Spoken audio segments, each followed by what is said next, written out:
It is a war, and we do have several hundred Americans who are part of the International Legion for the Territorial Defense of Ukraine, the unit that I'm part of, that combat unit, which we do have a front line. Everyone we're facing is Russian. We do get routinely bombarded. We routinely fight, but we have to hold that line because what's behind us is what's most important. That's the innocent men, women, and children of Ukraine. And we're there with almost 900,000 other people holding 3,000, it's about 2,500 kilometers of war front against Russia. So did you actually engage in combat, physical combat over there?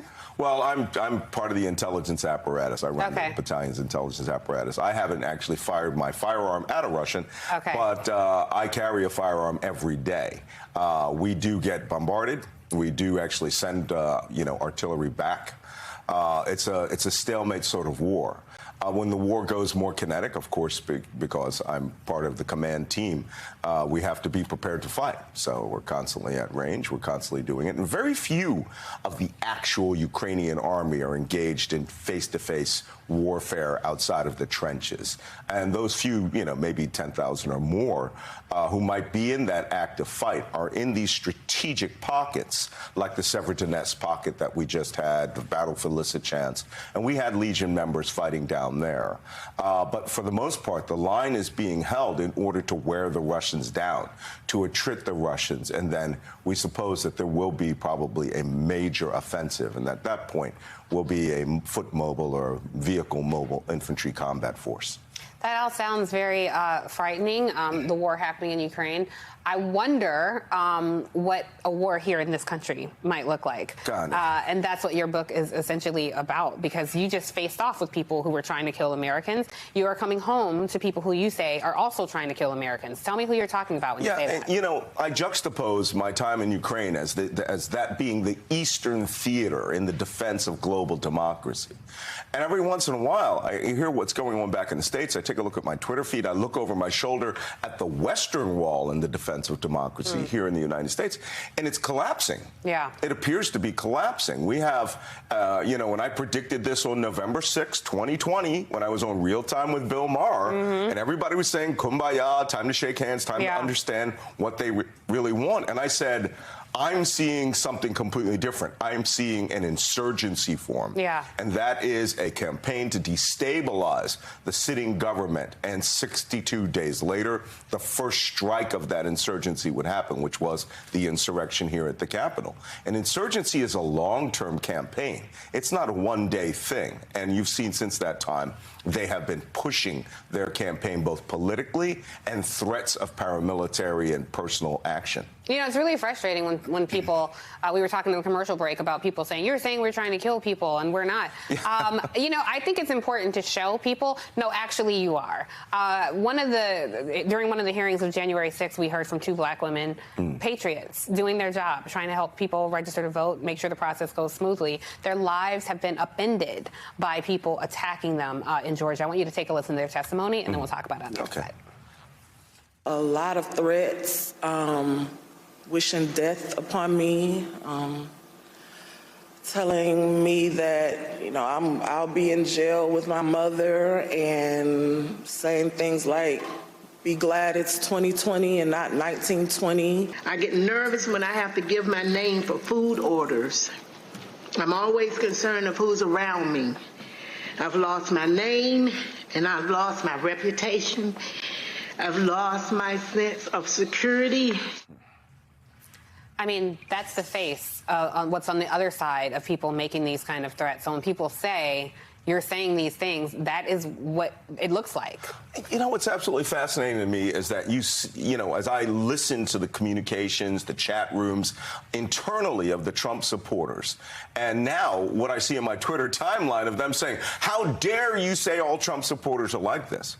Well, that building right over there was besieged by 40,000 people who were at that rally.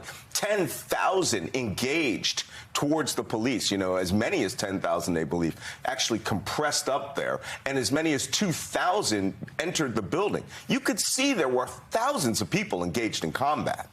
But they believe that nothing they did was violent. Nothing they did had posed any threat to anyone. The firearms that they were secreting or were planning to bring over as part of their quick reaction forces are not the threat. But to them, their firearms are benign. And us demanding our rights, these women doing their day job, just helping the wheels of democracy run, their weapons are an inherent threat to your life. So when they march with them, it's not showing that you have Second Amendment rights. It's that you're saying my Second Amendment rights can kill you at any time. I own firearms. They never leave the gun safe. These guys want to protest with them. They want to bring it out. And like the one guy said out in Oregon, which I think is emblematic of the entire thing, when can we start using our guns? When can we start killing people? They view these as hammers that they need to use now, immediately, and to keep brandishing so that you, the average 65% of America that didn't vote for Donald Trump, would understand that if you don't do what they say, they will use that hammer against you. The title of my book, They Want to Kill Americans, is quite clear who the they are. It's your neighbors, people who you may not suspect, who believe in some of the crazy QAnon ideology, but believe that the election was stolen simply on the word of their tribal chief, Donald Trump. And their participation in America has nothing to do with the 245 years of democracy that we have had. They would rather do away with that 245 years and impose a dictator, King Donald I. And it was honestly, quite frankly, a democracy already flawed for a lot of us. I think, But something interesting you say. Who is they? It's your neighbors. I thought about that when I saw Charlottesville, and when you saw the Tiki Torch marchers. I'm like, all those men went back to the cubicle next to you, went back to seeing patients, went back to wives, went back to raising children, went back to educating our children. We saw a group of men try to kidnap the governor of Michigan. I think people forget about those things. And so when you talk about the they trying to kill America, I'm curious your thoughts after having defended democracy all over the globe. What is the future of our democracy here at home? Well, I really believe, I'm a Philadelphian. I'm an originalist on this thing. I'm offended, deeply offended, when I see people use the Declaration of Independence, the Constitution of the United States, to justify trying to invent a world that is strictly limited to one ethnic group in the United States. These are the same, I'm talking about, Trump supporting Caucasian voters. I'm sorry, but that's who your demographic is. If I were to do an intelligence analysis for MI6, that's precisely how it would read, right? You're not fooling anybody here.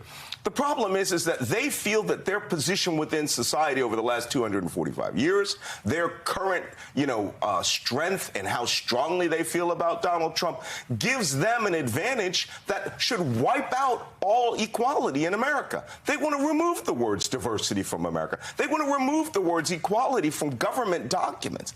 This is what we fought for. When my great-great-grandfather and his brother ran away from slavery, their first thought wasn't, let's go up to Mississippi and get jobs. It was, let's go to Tennessee, get into the U.S. Army uniform and fight for what little incremental progress we could make.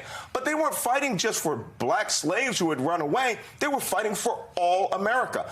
My family serves for all America. I still serve for America by giving you this warning.